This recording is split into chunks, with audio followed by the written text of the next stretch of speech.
নমস্কার বন্ধুরা, আপনি যদি একজন আয়করদাতা হয়ে থাকেন বা আপনি যদি বছর বছর আইটিআর ফাইল করে থাকেন, তাহলে এই খবরটি বা এই ভিডিওটি আপনার অবশ্যই কাজে লাগবে। কারণ আজকে আমরা এমন একটি ফর্ম নিয়ে বা এমন একটি খবর নিয়ে আলোচনা করব যেটা যে কোনো ট্যাক্স পেয়ার যে কোনো সময় তার বিপদে কাজে লাগাতে পারে। যে ফর্মটির নাম বলছি সেটি ফর্মটির নাম হচ্ছে আইটিআর ইউ, যেটাকে নতুনভাবে লেটেস্ট ভার্সন দিয়ে ছেড়েছে আয়কর দপ্তর এবং তার নতুন কিছু নিয়মও ইনক্লুড করা হয়েছে 2025-এর বাজেট অনুযায়ী। তো আইটিআর ইউটা কি? আইটিআর ইউ সমস্ত ট্যাক্স পেয়ারদের কাছে এমন একটি অস্ত্র যেটাকে অনেকেই বলেন যে নাকি এটা ব্রহ্মাস্ত্র। কারণ এই আইটিআর ইউর মাধ্যমে আপনার ইনকাম ট্যাক্স সংক্রান্ত যত ভুল ভ্রান্তি সমস্যা আছে আপনি মিটিয়ে ফেলতে পারবেন কিছু জরিমানার মাধ্যমে। তো আজকে আমরা আলোচনা করব যে আইটিআর ইউ বা আপডেটেড আইটিআর ফর্মে কী কী পরিবর্তন হয়েছে বা কী কী নতুন সুযোগ সুবিধা যুক্ত করা হয়েছে। দেখুন, কেন্দ্রীয় প্রত্যক্ষ কর বোর্ড বা সিবিডিটি আয়কর আপডেটেড রিটার্ন ফর্ম, যা সাধারণত আইটিআর ইউ ফর্ম নামে পরিচিত, তার একটি নতুন বিজ্ঞপ্তি প্রকাশ করেছে। 2025 সালের বাজেটে মাননীয় অর্থমন্ত্রী এই বিষয়ে ঘোষণা করেছিলেন এবং সেই অনুযায়ী কিন্তু সংশোধন করা হয়েছে এবং নতুনভাবে ফর্মটি ছাড়া হয়েছে। প্রথমে দেখে নিই যে আইটিআর ইউ ফর্মটি কী। যে সমস্ত ট্যাক্স পেয়াররা এখনও ব্যবহার করেননি বা এখনও তাদের কাজের প্রয়োজন হয়নি, তাদের জন্য অবশ্যই এটা জেনে রাখার প্রয়োজন আছে, কারণ বিপদের সময় কিন্তু এটা কাজে লাগবেই। বলা হচ্ছে যে আপনি পূর্বে, সে 1 বছর হতে পারে, 2 বছর হতে পারে, আপনি 3 বছর হতে পারে, 4 বছর আগে হতে পারে, তো আপনি আইটিআর ফাইল করেছিলেন। সে আইটিআর 1 ফর্ম হোক বা ফর্ম 2 হোক, 3, 4, 6, 7 যে ফর্ম নিয়ে আপনি ব্যবহার করে আইটিআর ফাইল করে থাকুন না কেন, কোনো কারণে আপনার ওখানে সমস্যা হয়েছে, কোনো কিছু তথ্য আপনি দিতে ভুলে গেছেন বা ইনকাম ট্যাক্স আপনার কম দেওয়া হয়ে গেছে, এইরকম বিভিন্ন রকম সমস্যার কারণে আপনি আইনি সমস্যায় পড়তে পারেন, আয়কর দপ্তরের আইনে বিভিন্ন রকম সমস্যা বা জরিমানার মুখে পড়তে পারেন। তো সেই সমস্যার হাত থেকে রেহাই পাওয়ার জন্য নির্ঝঞ্ঝাটভাবে আপনি আইটিআর ইউ ফর্মটি ব্যবহার করতে পারবেন। 139-এর 8-এর এর অধীনে আইটিআর ইউ ফর্ম আপনি পূরণ করে আপনার এই সমস্যা থেকে মুক্তি পেতে পারবেন, অর্থাৎ আপনার যা যা সমস্যা ছিল। তো এখানে বলা হয়েছে করদাতা নির্ধারিত তারিখ এবং বিলম্বিত সংশোধিত রিটার্নের সময়সীমার মধ্যে যদি আয়কর রিটার্নের কিছু কাজ করতে ব্যর্থ হয়, তো আপনারা অনেকেই বলতে পারেন যে বিলেটেড আইটিআর বা যেটাকে বলা হয় সংশোধিত আইটিআর, সেটা তো আছেই, ভুল হলে না, তারপরেও ধরুন আপনার ভুল বেরোল, যেটা অনেক ক্ষেত্রে হয়েও থাকে, সেই সমস্ত ক্ষেত্রে কিন্তু এই আইটিআর ইউটা কাজে লাগে। তো প্রথমত এই আইটিআর ইউ সম্বন্ধে যে আপডেটেডটি এসছে প্রথম, সেটা বলা হচ্ছে যে 1 এপ্রিল 2025 থেকে আইটিআর ইউ যে চেঞ্জটা হবে সেটা হচ্ছে এখন থেকে 48 মাস অর্থাৎ 4 বছর পর্যন্ত আপনি আপনার ইনকাম ট্যাক্সের যে ভুল ছিল, আইটিআরে ভুল ছিল, তার কারেকশান করতে পারবেন। এত কিন্তু ছিল 24 মাস অর্থাৎ 2 বছর, সেটাকে বাড়িয়ে 48 মাস করা হয়েছে এই 2025-এর বাজেটে।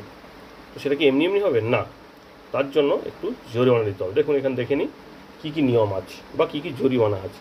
প্রথমত, আপনি যে বছর আইটিআর ফাইল করেছিলেন সেই বছর থেকে সেই মূল্যায়ন বছর শেষ হওয়ার পরে যদি আপনি দেখা যায় যে 1 বছরের মধ্যে আইটিআরটি ফাইল করেছেন আপডেটেড আইটিআর ইউ ব্যবহার করে, সেক্ষেত্রে আপনাকে আপনার যে ট্যাক্স বাকি ছিল সেই ট্যাক্সের এবং তার সুদের উপর 25% অতিরিক্ত কর দিতে হবে।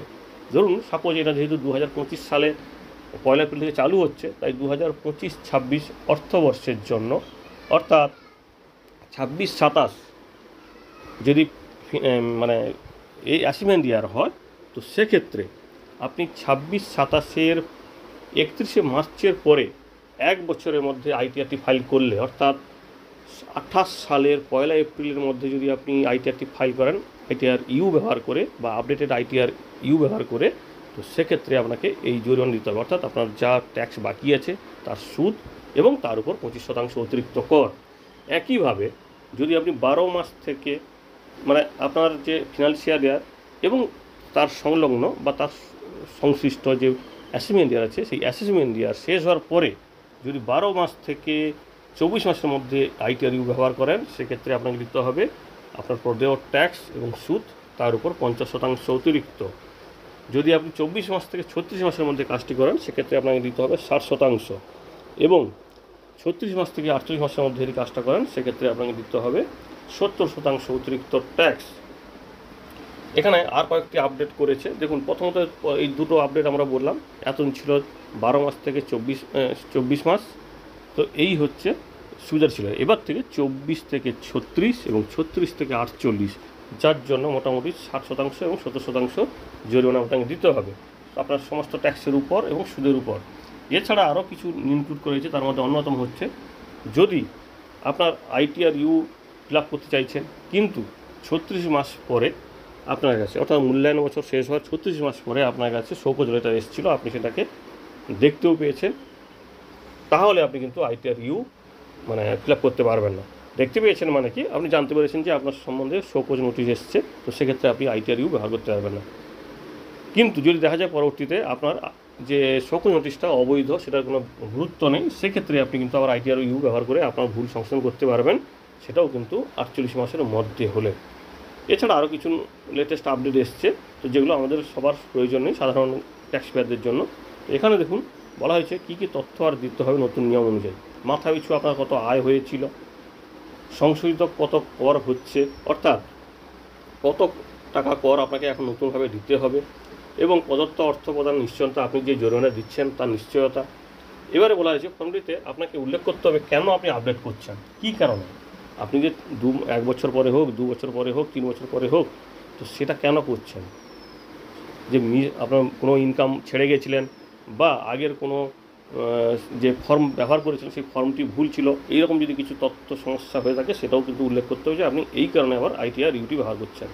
এই আইটিআর ইউ ফাইল করার শেষ তারিখ কত, তো এই 2025-26 অর্থবর্ষের জন্য আইটিআর ইউ ব্যবহার করার শেষ তারিখ হচ্ছে 31 মার্চ 2030, অর্থাৎ 48 মাস। 48 মাস পর্যন্ত আপনি কিন্তু এই সময়টা পাবেন 2025-26 আয় বর্ষের জন্য।